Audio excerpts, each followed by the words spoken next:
Докладчик, поприветствуем Sean Griffin. Welcome. All right, hello everybody.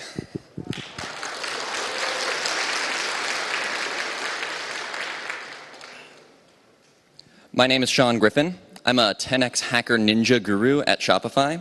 If you're wondering what that means, it means that I wanted to see what would happen if I put that on a form once, and what happened was the Canadian government gave me a work permit for 10x hacker ninja guru, and now I cannot legally work in Canada as any other job title.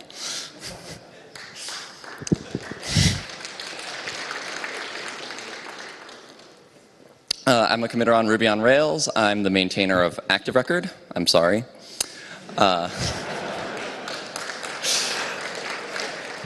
I also work on an ORM for the Rust programming language called Diesel, and every week I host a podcast called The Bike Shed. Thank you. If you want to tweet at me, I am at @sgriff on Twitter, and when this is done, I'm going to look at how many tweets I got and base my entire self-worth on that, so please tweet. I'd also like to just state for the record that I'm very mad at Steve. I was going to talk about Rust. I was so ready to talk about Rust, it was going to be a great talk, and then I found out Steve was going to be here, and so I had to change my talk. So, you're a jerk, Steve. You and your face. So, failing that, my next topic was, how do we keep Rails relevant? There's been a lot of talk about, is Rails dying? Is Rails becoming irrelevant? And so I wanted to see if we could try to answer that question, and if we are on that path, how do we avoid it? Now, as I started working on this is the last talk I'm going to be giving for quite some time. I'm having a baby in February. It's a girl. We're naming her Ruby because we're bad at naming things. So, since this is one of the last talks I'm going to be giving, I figured I wanted to talk about something which is just one of my favorite things on the planet and has done a really good job at remaining relevant. This is the Soyuz spacecraft. Its most used variant has flown 784 times. It's seen 43 years of active service. It's part of the greater R7 family of rockets, which combined have seen over 1,700 launches. It's the family of rockets that launched Sputnik, and it's still the workhorse of spaceflight today. So if there's anywhere that we can learn about how to keep something relevant, it's this amazing piece of Russian engineering. And I'm really into space. So if this is going to be my last talk for a while, fuck it, we're going to talk about spaceships. So welcome to Spaceship Conf 2016. I'm very excited to be here.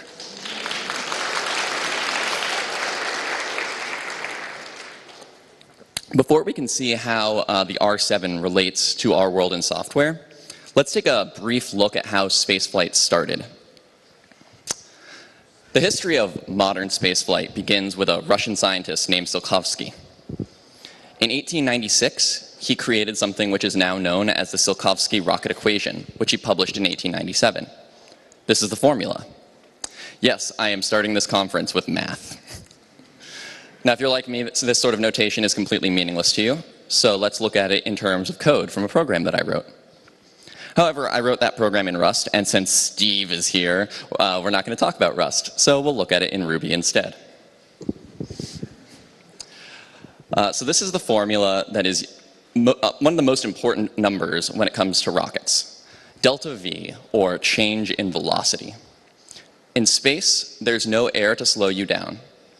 All changes in your speed are done by your rocket's engines. If you speed up by a certain amount, you're also going to have to slow yourself down by that same amount. What this basically ends up meaning is that the amount of delta V that your rocket has determines how far you can travel. Now, the way that we calculate this number is by starting with the specific impulse of the engine. Specific impulse determines how much thrust an engine produces per unit of fuel. Now, the wet mass of a rocket is the mass of the craft when it has all of its fuel on board. And dry mass is the mass of the craft after it has burned off all of its fuel. So the mass of the engine, the tanks, and any payload that it's carrying account for the dry mass. So the rocket equation multiplies the specific impulse of the engine by the natural logarithm of the ratio between the two masses. The formula as it was originally published assumed that specific impulse was measured as a unit of velocity. However, today we commonly represent it as a unit of time, so in order to convert that to the right unit, we have to multiply that times the gravitational constant, or 9.8066 meters per second squared. So yeah, maybe it's a little bit too early in the morning for this much math, but from that formula in 1903, Tsiolkovsky was able to determine that in order to orbit the Earth, you would need a horizontal velocity of 8,000 meters per second, and that this could be achieved by a multi-stage rocket fueled by liquid oxygen and liquid hydrogen. We also use that same math to determine how much delta V is required to get anywhere in the solar system. So these numbers are really small, but so for example, from low Earth orbit, an orbit of about 200 kilometers around the Earth, we know that it takes an additional 3,300 meters per second to reach the Moon. If you want to orbit the Moon when you got there, that's going to take another 660 meters per second. To get from low Earth orbit to geostationary orbit, which is at an altitude of about 36.5 kilometers, that would take another 4,000 meters per second of delta V.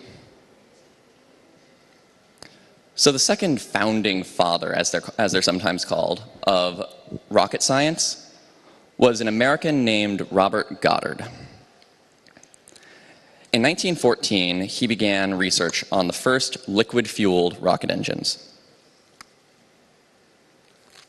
Prior to Goddard's work, most research done on rocketry was with solid fuels, which is basically fireworks. The things that were used for early siege weapons in ancient China were all based on the same technologies that we now use in solid rocket boosters. But liquid fuel was going to be required to really start to actually push rocketry forward to do things like the modern weapons or spacecraft that we have today. By 1926, Goddard had acquired quite a few patents, and he achieved the world's first rocket flight. Now, this is a picture from America, but every time I see this, I just think it looks like something out of Russia from the time. So the rocket itself was really, really tiny. It's only about twice as tall as Goddard was himself. It burned a mixture of 75% water and 25% liquid ethanol, which was a common fuel at the time. And it also burned liquid oxygen. Now, this thing only went 41 feet high during its 2.5-second flight, and it landed in a cornfield about 180 feet downrange. So it was not necessarily the most successful rocket in history, but this achievement sort of laid the foundation for all rockets that would come after it.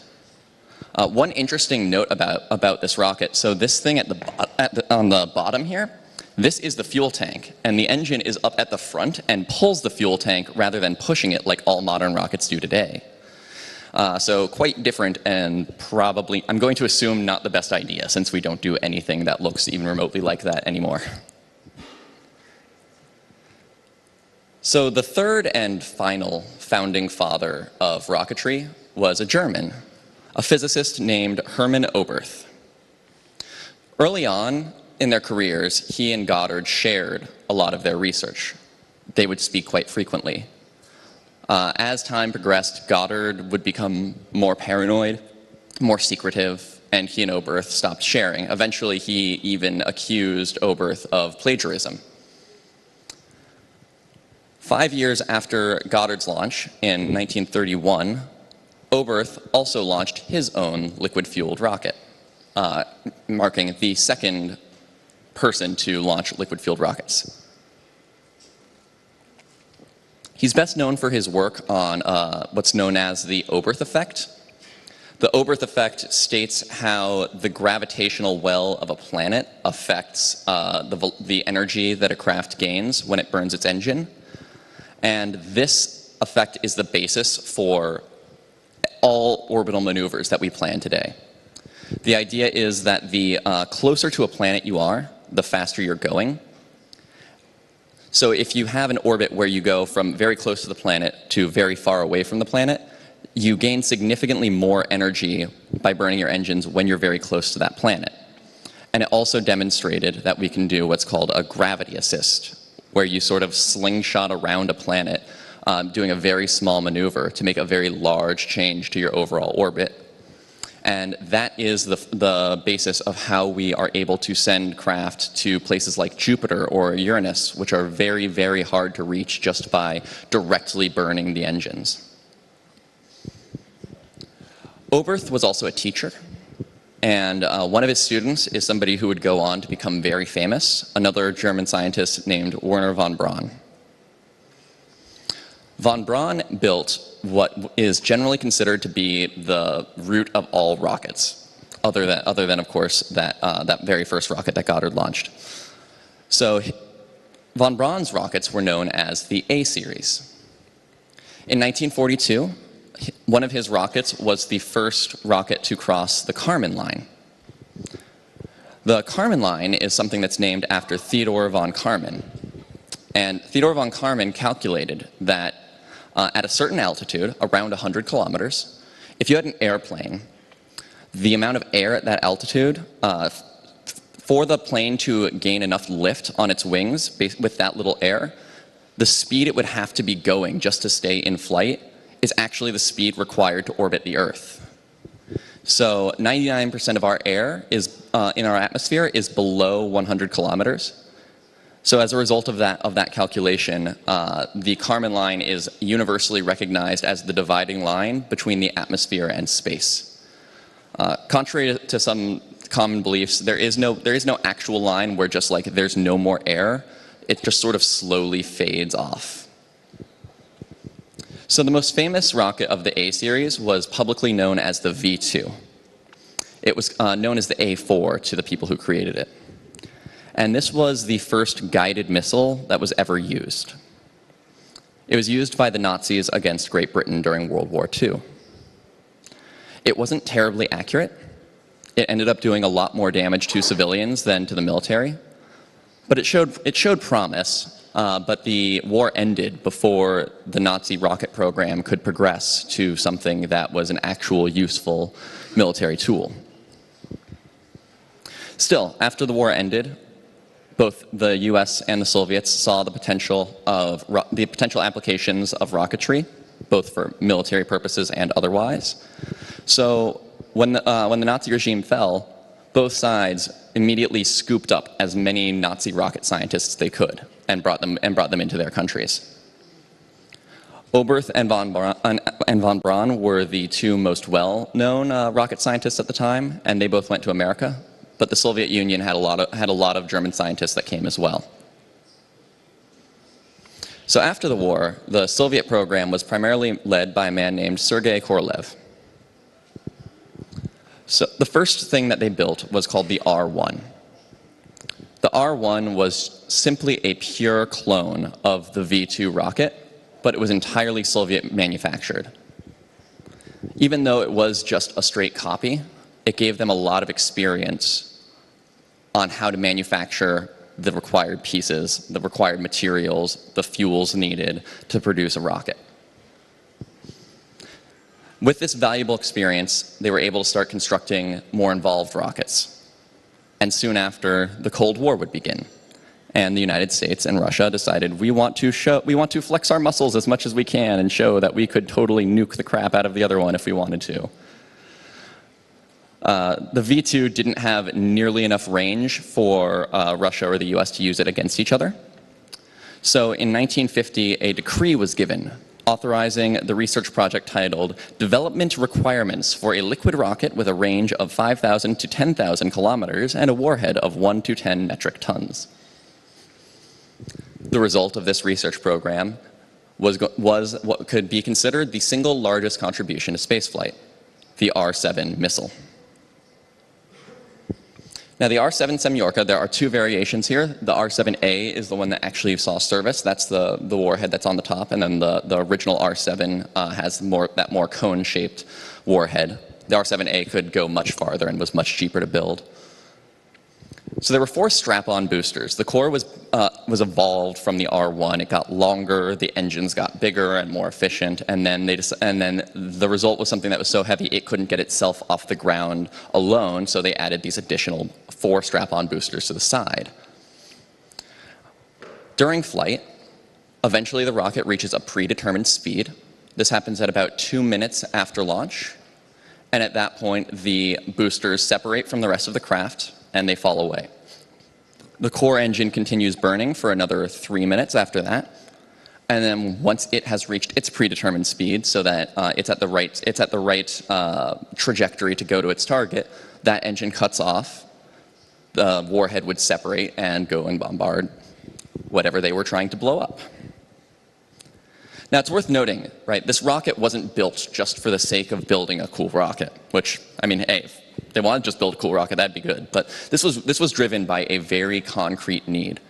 They had a specific range in mind. They had a specific weight in mind. So they weren't building for the sake of building. They came up with the need that they were trying to fill, the problem that they were trying to solve, and they built specifically to try and solve that problem. The R7 was never put into production as a weapon of war.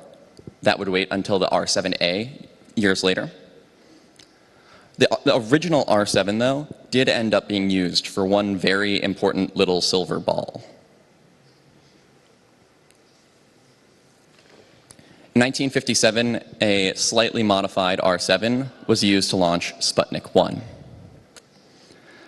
Now, what's interesting to me about this satellite was that it had no scientific instruments on it.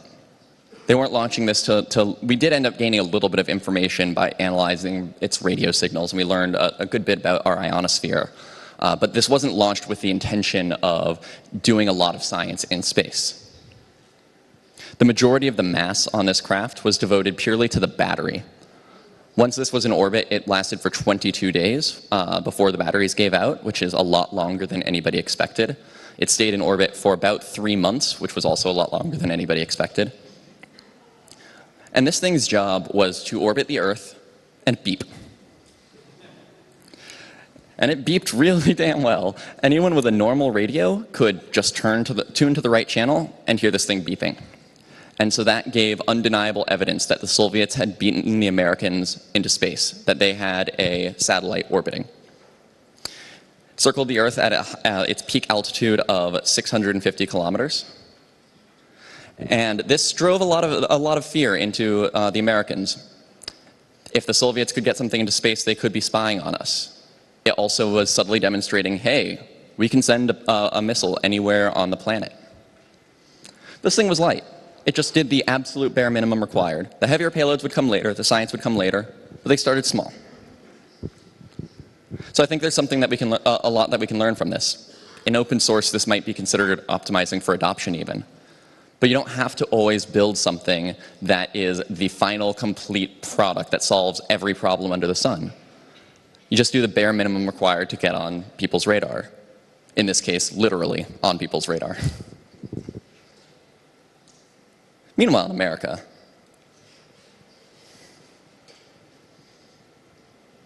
things didn't necessarily go so well. There was a lot of trouble getting anything just off the ground, and there were lots of explodey bits.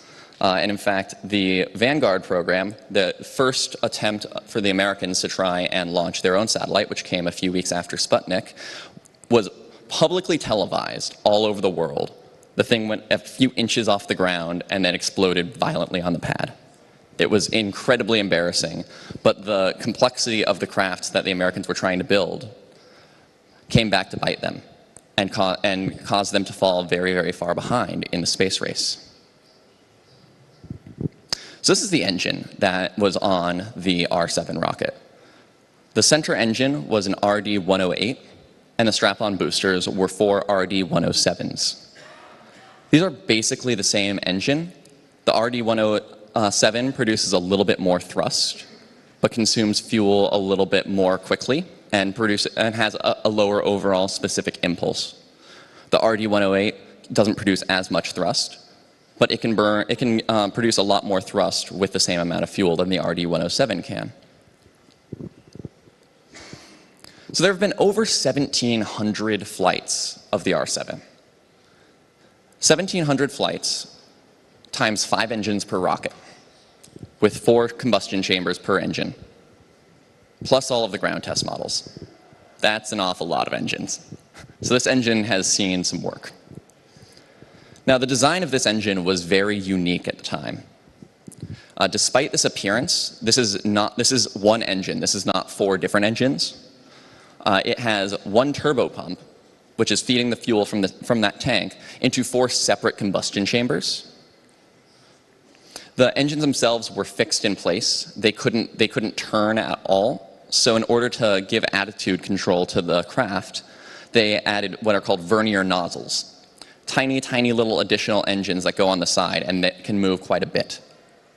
There were 2 verniers on each of the RD-107s, and each one could only move on a single axis, but combined, all 4 of those engines gave full control over the pitch, the yaw, and the roll of the craft. And then the RD-108 had 4 verniers on it so that it could continue to have full control once the boosters separated. So this was a lot of vernier engines in total, and that meant that the craft had a large degree of attitude control. It was very easy to turn. And this design with the 4 separate combustion chambers on the single engine turned out to be a huge boon to the Soviets. It made it possible for them to evolve the engine very easily. They could make lots of little improvements between designs. Because what they could do is they could very quickly prove out the design of one engine and then just scale it up to 4 without having to redesign it to operate on this many chambers. So making it easy to experiment is something that was very important to the success of the R7 and is important to the success of open source projects. It could the engine could just continuously receive very small improvements to thrust or to fuel consumption over its lifespan. Now, another interesting aspect of the design was how they launched it.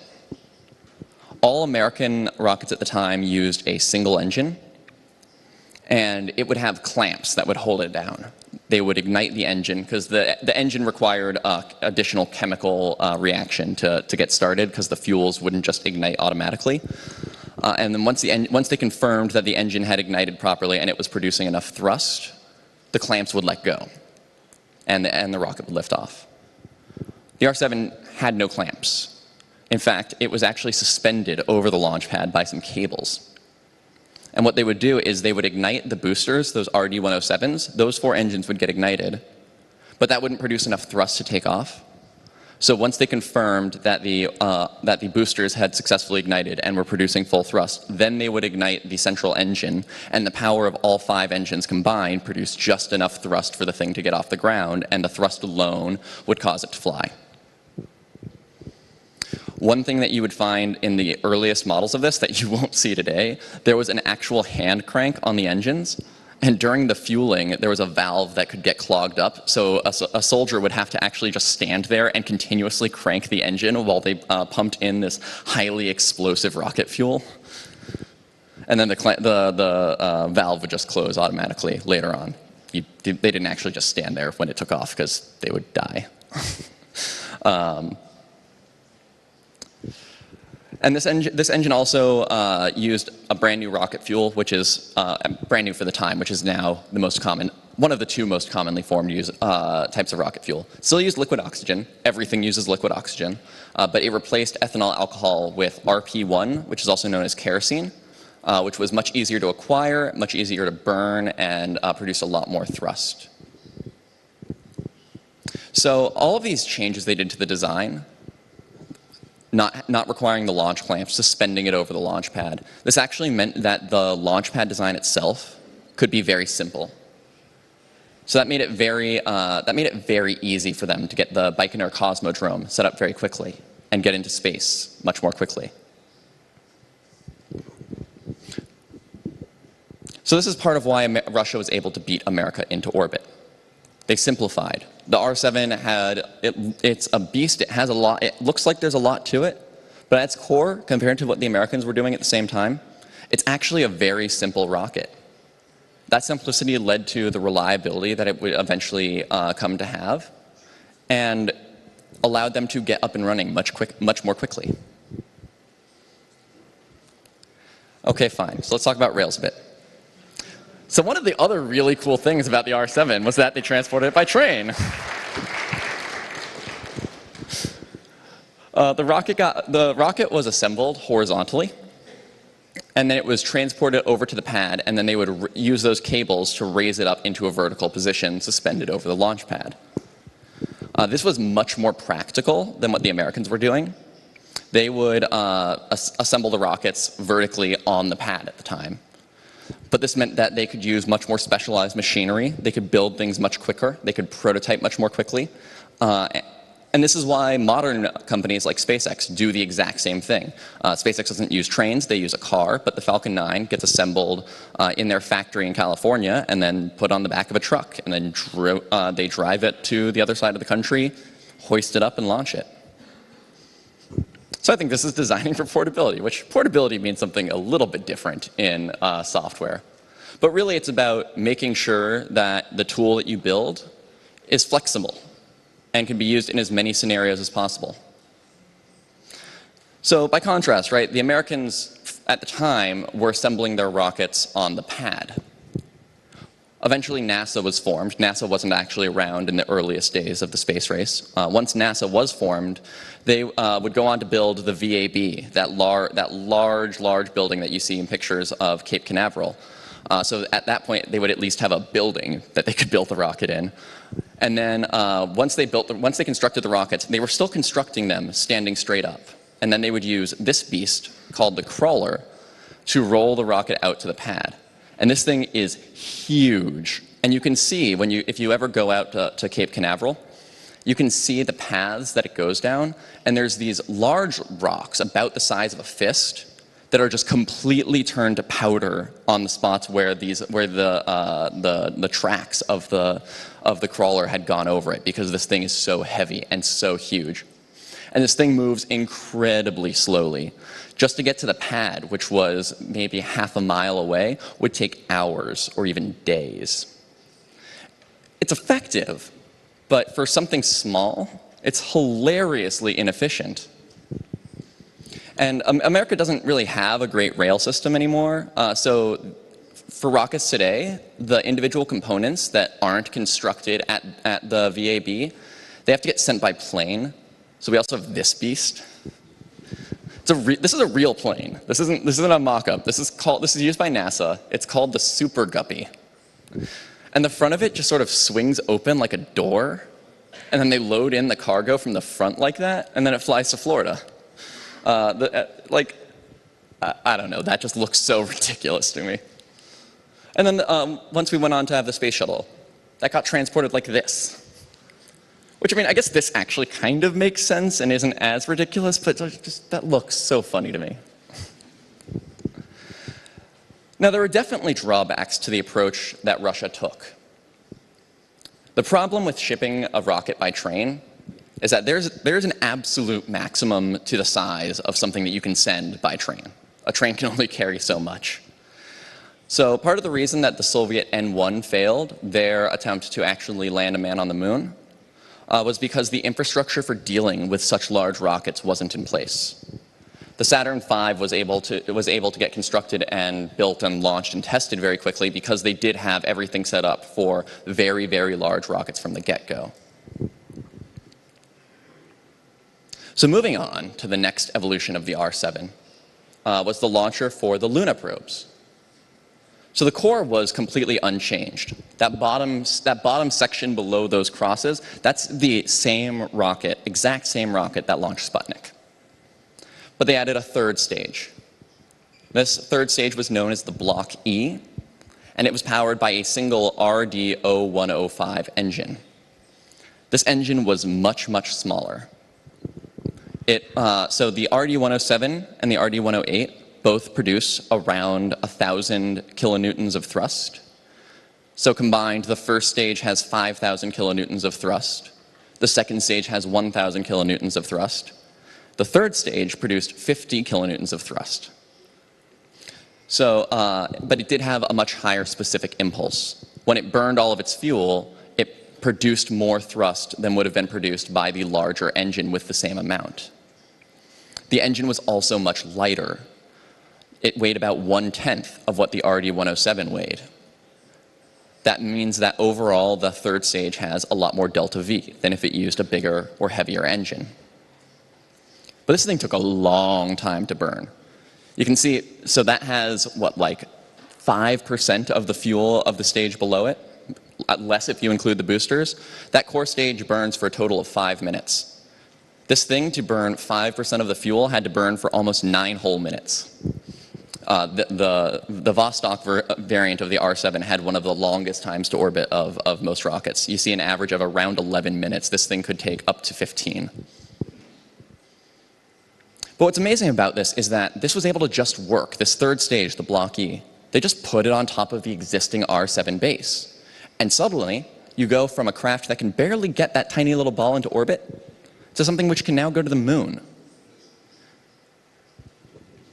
The R7 was a very modular design, so they could iterate very rapidly. They could try out different variants of third stages and just put them on top. And then when they had a third stage that they liked, they could go back and change the base and improve those engines. But the third stage didn't have to care. It just sits on top. After the Block E was added, so the Luna probes, Luna 1 was the first craft to fly by the moon. Luna 2 was the first craft to impact the moon, because before you can orbit it, we want to make sure that we can actually accurately hit it. So they had a little thing that just exploded and left Soviet coins all over the surface of the moon. And then Luna 3 was the first craft to go around the far side of the moon and took the very first pictures of the side of the moon that we had never seen from Earth. So after they added the Block E, they upgraded the 8K71 core, which was the original R7, to the 8K74, and that gave us the Vostok K. And so these changes were able to be introduced and tested in complete isolation from one another. They could prove out the Block E without having to build an R7 to test it. They could change the R7 without having to have a third stage to test on top of it.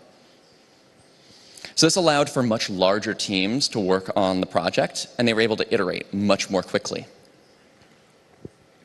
So from there, from the Vostok K, the craft was rated for human flight. The engines were not considered stable enough prior to that for a human to be on board. So once the Vostok L was created, which was just rated for human flight, then that gave us another very famous flight. On April 12, 1961, on board Vostok 1, Yuri Gagarin was the first person in space and the first person to orbit the Earth. Now, interestingly enough, at the time, Gagarin was not supposed to have been recognized for this record. And the reason for this is because the FAI, which was the institute responsible for keeping world records related to aeronautics, their definition of crewed spaceflight had the requirement that the pilot had to land with their craft. However, the Vostok wasn't equipped to do that. The parachutes weren't large enough. So instead, the cosmonauts had an ejector seat, and 7 kilometers above the Earth, they would shoot out from the pod and then parachute back down to the ground. It's the most extreme form of skydiving I can imagine.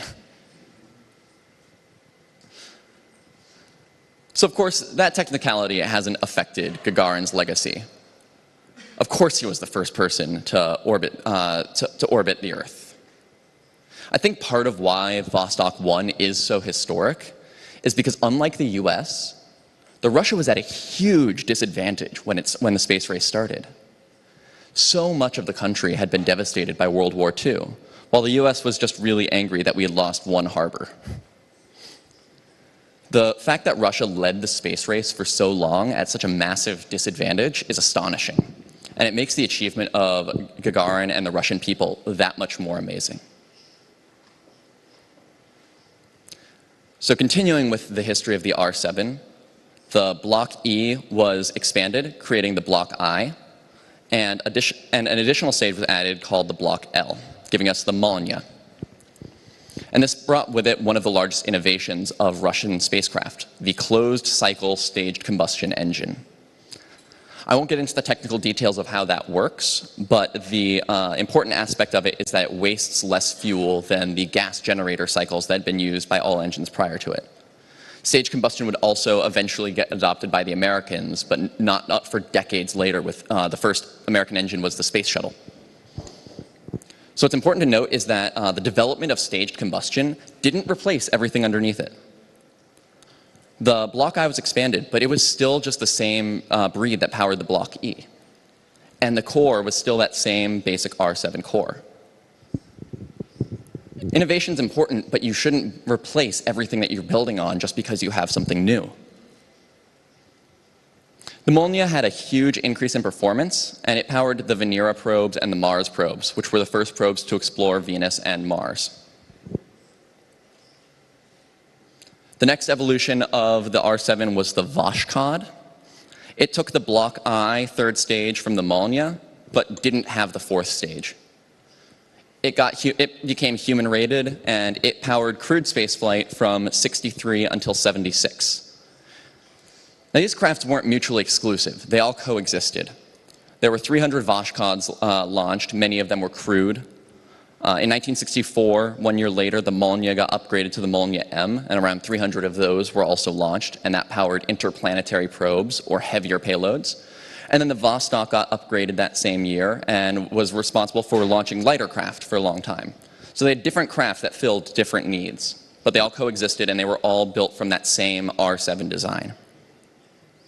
The Molniya M remained in service until 2010. And the Vostok 2M, that upgraded version of the Vostok, was still flown until 1991. So these each saw 30 to 40 years, 50 in the case of the Molniya. So I want to focus on the R7, but it's worth just mentioning the other workhorse of Russian spaceflight, which came around at this time, the Proton. It was a super heavy launch vehicle. It was originally supposed to be a missile, but then it turned out launching really, really heavy missiles just isn't important. A nuke is a nuke. Unlike the R7, this was not powered by kerosene or liquid oxygen. It used unsymmetrical dimethylhydrazine and nitrogen tetroxide, which is a very, very toxic fuel. And Korolev was very strongly against this rocket for that reason. I don't really know how this fits into my metaphors, but it's big and overly simple, and it gets the job done, but it's completely toxic and might kill you, so I guess it kind of reminds me of Go. Anyways, now we get to the big one. In 1966, we saw the first Soyuz craft. We would see all other R7 variants start to get phased out and standardized into the Soyuz, which was essentially a beefed-up Vashkod. It was replaced by the Soyuz L in 1975, and then the Soyuz M, and those two flew less than a dozen flights. And then we got to the Soyuz U. And this is the craft that I think is the most important. It features an improved Block I. It was optionally configured with 2 additional upper stages. And this beauty has flown 784 times since 1973, and it's still flown today. Now, it's no longer used for crewed flights. That's originally what it did, but that's no longer the case. Eventually, the Soyuz U-2 came about, and crewed flights moved to that. And now crewed flights are done on the Soyuz FG. But this is the spacecraft that helped build the International Space Station. It's the craft that today is still maintaining it. America may have landed on the moon, but ultimately what we built were big, flashy things that didn't last. The Saturn V didn't see use outside of Apollo. The shuttle did its job and then was retired. SLS, which is the current NASA program, is over budget, years behind schedule, and still nowhere near completion. So what we have is a bunch of really expensive projects that we had to pay for, and they did important things. But ultimately, we may have won the space race, but I don't think that's as important. Because in the long run, none of those crafts are still around today. So fuck the space race. Russia won the space marathon. So the Soyuz U ended production in 2015. They're still flying the ones that had been built. The R7, the Soyuz U is going to have its final flight in February, and it'll be the end of the longest legacy in spaceflight. The R7 is going to live on through the Soyuz 2, but the Soyuz U will end its reign. Now, what's unfortunate about this is that the Soyuz U didn't die because of technical reasons. It died because of politics. Several of the components in the Soyuz U were produced in Ukraine, so the transition to the Soyuz 2 was forced. I think we can see this as a cautionary tale in open source. I think it's especially worrying in projects with a particularly opinionated BDFL model that politics can overtake the technical requirements of the project. At the end of the day, a successful project is run by its community, not the whims of a single person. I think this is the key to true longevity. Okay, fine. I'll stop stalling. I've been putting this off for too long. I hope you don't give this talk some low marks for having so many spaceships. I'm so sorry. So Rails is in a transitionary period. We're becoming a more mature platform. We're starting to see adoption in enterprise.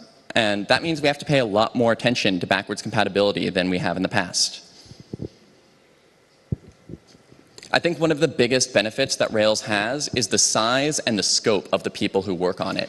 You'll be hard-pressed to find a project which has as much activity on it as Rails. However, I think we still have a lot of work to do to make the project more welcoming to a more diverse group of people. Ultimately, the project is run by its community, so we need to ensure that ours remains vibrant. Finally, Rails has this reputation as a big, scary code base. It's not. It's just legacy code and has all of the problems associated with it.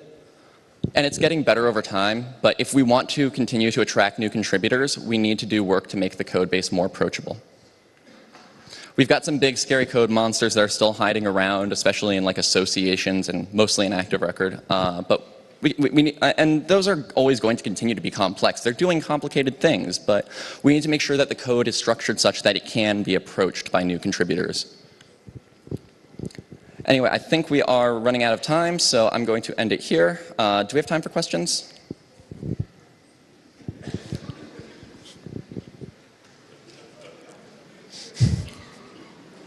Awesome.